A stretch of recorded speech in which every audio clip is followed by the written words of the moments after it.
Hello, and welcome back to another player draft analysis video. Today, I will be going over Christian Hackenburg. Christian Hackenburg, quarterback, Penn State, 6'4", 223 pounds. That's pretty much all I have there. I thought I had something else written down. Stats: 48 touchdowns to 30 interceptions. 8,300 career passing yards. A 56% completion percentage. And a 121.4 quarterback rating. Accolades: multiple time Big Ten Freshman of the Year in 2013. Of the week. Oh, let me switch out Arian Foster before I continue, since he's not on the team. For now, I'll just put in these guys.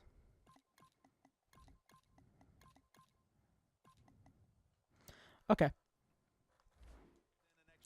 Multiple time Big Ten Freshman of the Week in 2013. Big Ten Freshman of the Year 2013. All-American True Freshman Team 2013. Pinstripe Bowl MVP 2014. For the Combine, I only have the two things that I really care about with quarterbacks. And that's 40-yard dash, which was a 4.87, which was one of the better times. It was faster than a couple of the top quarterbacks in this draft. And a 7.04 three-cone drill.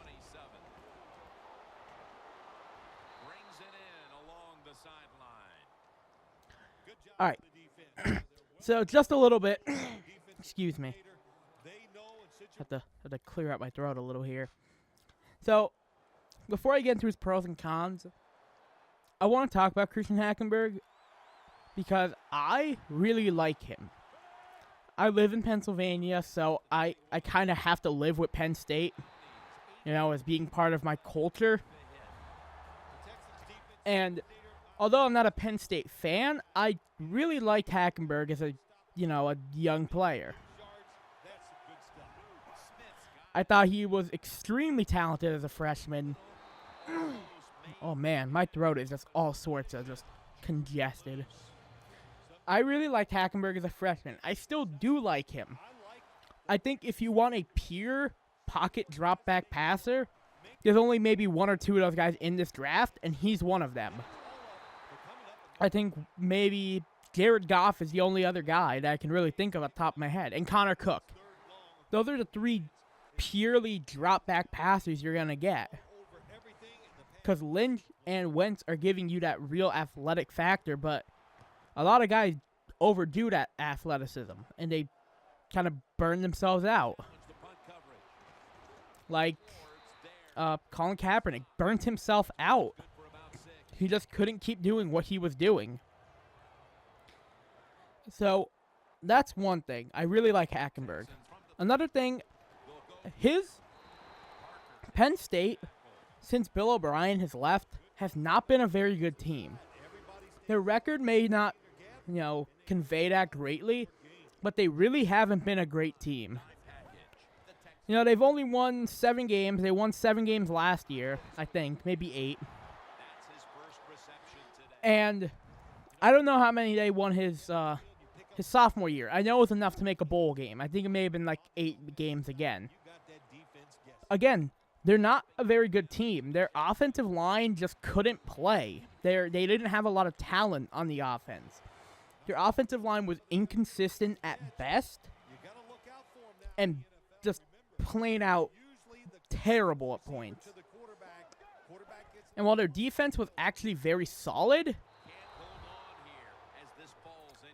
I was too busy trying to comprehend the stupidity of Madden. But I think that although he didn't have the best season, that can't 100% be blamed on him. He didn't have an offensive line that blocked for him consistently, and he couldn't. His receivers just weren't talented enough to catch balls downfield. You know, they just weren't good players. And I will stick by that till the day I die. I think that Penn State hasn't been a good football team the past couple of years. They've been okay at best, and that really hurt him as a player. He also had to learn an entirely new scheme when Bill O'Brien left. And for a young quarterback, that can really kill a career. Look at some of those quarterbacks that went through Cleveland, where they were going through 8 coaches over like 10 seasons. That's ridiculous. 8 coaches in about 15 seasons is insane. A quarterback needs stability in a franchise like New England. They have had the same coach since 2000. Maybe even earlier, in 98 or something, I think. Oh, my God. See, I hate when Madden does that shit. I hold the button down and throw a bullet, and it floats it. It sickens me. But, I mean, a franchise like New England that's had the same coach and probably will have the same coach for quite a while is a great place for a quarterback to develop. Somewhere like Pittsburgh. They've had 3 coaches in the past 60 years. Chuck Noll coached until the mid-'80s, I think. And, oh God, his name, Bill Cowher took over until 2007, 2006, 2008. I don't think it was 2006. It was 2007 or 2008. Bill Cowher took over and did really good things with that team. And he only coached for a couple years. They only coached for a couple years. What am I saying? Cowher was their coach since the 80s. So, and then Mike Tomlin steps in. Mike Tomlin's probably going to be their coach for the foreseeable future. He gives them the best shot to win as a head coach, in my opinion. He's a very good head coach, and I think a lot of teams give him a lot of Steeler fans give him a lot of shit for no reason. Because he's trying to play with a roster that didn't have a lot of talent for a couple years there. So, let's get into my pros and cons. I'll stop rambling. Pros. He stands in the pocket. He stays in there, and if necessary, he'll move around. Now, I have his pocket movement as a con. As I watched a couple more games, it seems like his pocket movement really was inconsistent. Some games it was really good, and some games it was very just poor. It just didn't work. He just wasn't able to move properly and evade pressure. I watched 2 games from his senior year. I watched the Michigan State game where he actually played well. Their defense didn't play good that game, and that's the biggest issue there was the team around him didn't play well. I mean, his freshman year, he had guys like Allen Robinson, who are really good receivers in the NFL right now. He had a lot of good talent around him. And just the thing is, he didn't have that the past 2 years. So, again, you can't 100% blame him for everything that's been happening with that team. Because there has not been talent around him. But I watched the Michigan State game, and I watched a little bit of the Illinois game. I watched enough of Illinois to get a gist of what I was put down for the Michigan State game was more or less correct in my mind. And I thought that he stood in the pocket and would make plays from inside. And he would always make the play from within the pocket. If the pressure came and he knew he couldn't maybe step up and stay with it, he'd try and spin out of it, or he'd just try and make some play. And, I mean, his movement isn't amazing, but it's better than a lot of quarterbacks. He throws quick and he throws hard. Now, I didn't see him throw a lot over, 10 yards in the 2 games that I watched. Again, I don't have time to watch like every single player game tape. I also have school during the day, so I don't have a wide reference point. But I watch what I can, and I take what I can from what I see.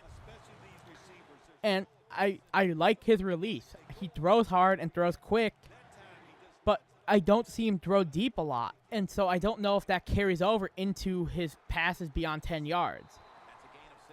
So that could really hurt him if it doesn't carry over as much.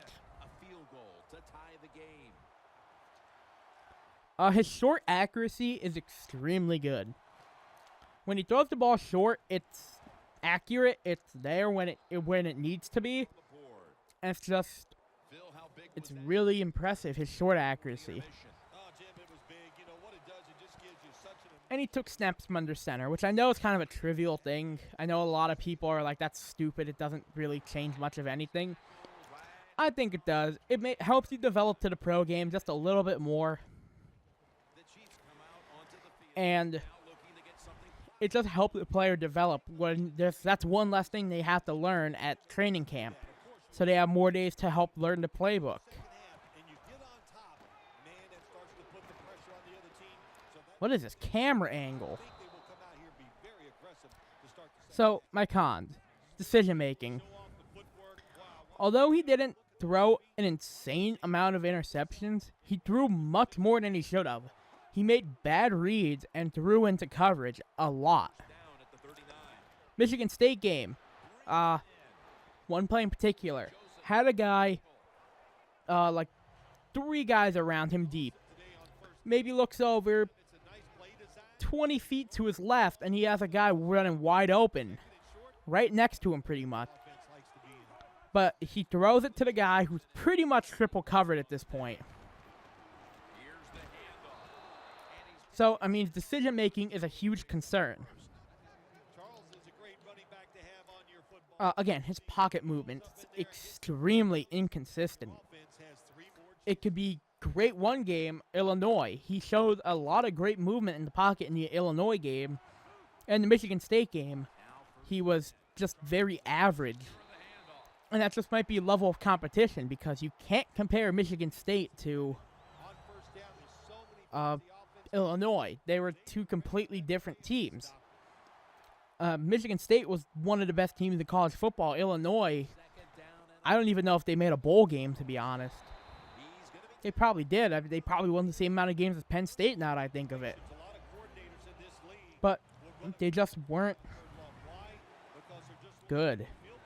He seems like he's scared in the pocket is my next one. You know, he stands in there, and it's impressive. He stands in there, he'll take the hit and throw, but he'll stand in there and he'll get hit, but it looks like he's scared when he throws it. He'll make bad decisions because he's scared. He doesn't want to get hit, which is a viable concern when your offensive line isn't as good as it was your freshman year. Penn State was a good team his freshman year. The last 2 years under James Franklin, they were not. So again, these are real concerns for him about, was it him or was it the team he played on? And I think it might have been the team he played on. If he transferred after the Sandusky incident, maybe we can be talking about him as a number 1 pick. So, I mean, his deep ball. His deep ball accuracy is inconsistent at best. It's either underthrown, overthrown, thrown to the guy's left, thrown to the guy's right. It's just not consistent. But when it is there, it's pretty darn good. He's a good quarterback. He understands how things work. Oh my God. Really? I can't. All right. I know I just completely stopped talking to reference the game. But my God, what just happened? So, I mean, his deep ball is inconsistent at best. But at times, it's really good and it's pretty. And it comes out nice and it comes out smooth. A lot of times it's underthrown, overthrown. You know, it's put in a position where the receiver can't make a play on it. There's just a lot of questions about his deep ball. His short game is very good. The final quarter underway now with this snap. The catch by Hopkins. So, my last con is inaccurate on the run. When he's rolling out, and let's say he's running like a little boot pass, you know, a lot of times he'll throw too far to the left to the receiver on the sideline, and it will go out of bounds, or he'll throw too high because he's getting chased down by a man twice his size. He's just inaccurate on the run, and that's really all you have to say about that.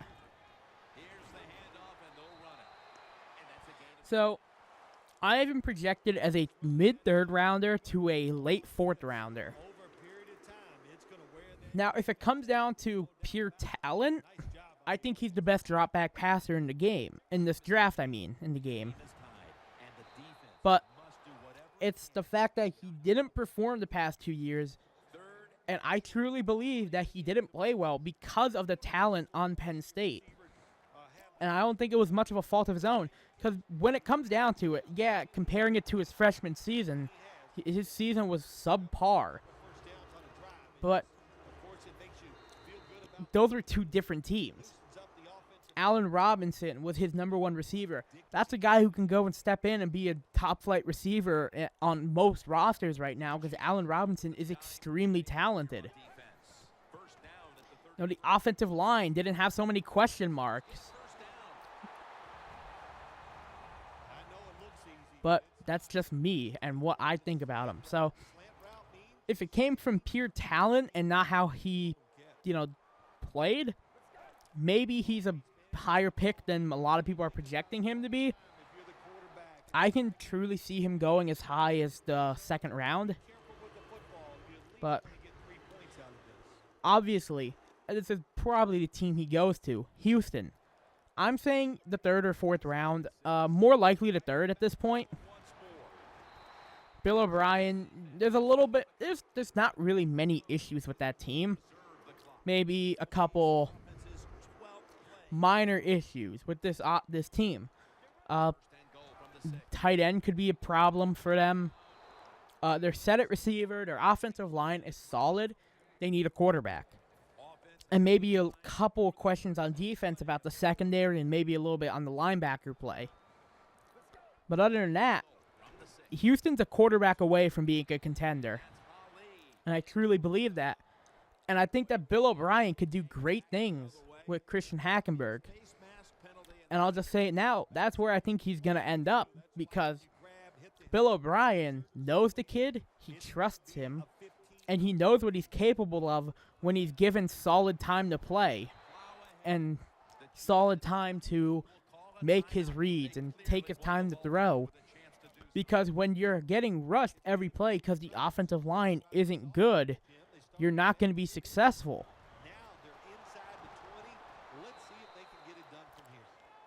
So, Houston's obvious. Philadelphia can go and take a guy they can develop for the future in the third or fourth round. Again, I think Hackenburg is one of the most talented quarterbacks in this draft. It's just the fact that is he talented enough to start in the NFL? I think with a couple years of development, he can be. So I think Philadelphia can develop him for 2-3 years and let him step in and see if he can be their answer quarterback for the future. Chicago can take him in the fourth round. Chicago is, you're looking for the next step behind Jay Cutler. And I don't think it's the guy, whoever's on the roster. I don't think it's, what's his name? David Fales, I think. I don't think it's Fales. He was okay in college, and that's all I can really say about Fales. San Diego can, again, do the same thing. They can take a guy. They don't have a backup right now on their roster who's really a young developmental player. They have The Chiefs offense Kellen Clemens, who's like almost as old, if not older, than Phillip Rivers at this point in his career. So they can obviously go quarterback in a late round and just start developing a very talented young quarterback for the future. And I also have one, I guess, surprise. I have Arizona. Now, I know that... Oh, excuse me. I know that, what's his name? Bruce Arians. God, I just forget names when I'm doing these videos. I hate it. But I know that Bruce Arians likes to throw the ball downfield a lot. I know that Christian Hackenberg's not going to be that guy consistently. But he can develop into that guy. Hackenberg has all the talent you want in a quarterback.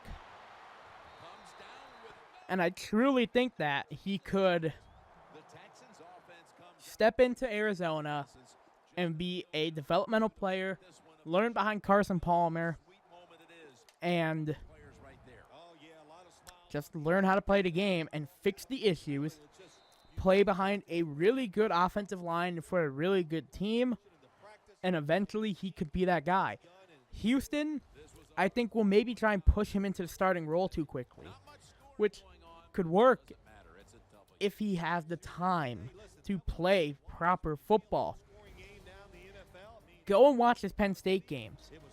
The offensive line isn't very good. The receivers aren't very talented. Penn State lost so much talent because of the Sandusky incident, and I think that's going to be a problem for them for quite a long time with them losing talent. Just before you make a decision on Christian Hackenberg, take that into consideration because he is a very talented quarterback. It's just that he was on a very talent-deficient offense, and that really hurt him. This is J-Wax, signing off. My next video will either be another quarterback. If anyone catches my eye, I might go watch a little bit right after this. Or I'm going to move right on to receivers. And I'll start with Laquan Treadwell. But if there's no other quarterbacks that catch my eye, it's going to be Treadwell. If there's a quarterback that catches my eye, I might do Jeff Driscoll. You know, former starter at Florida, transferred out to Louisiana Tech. But this is J-Wax, signing off.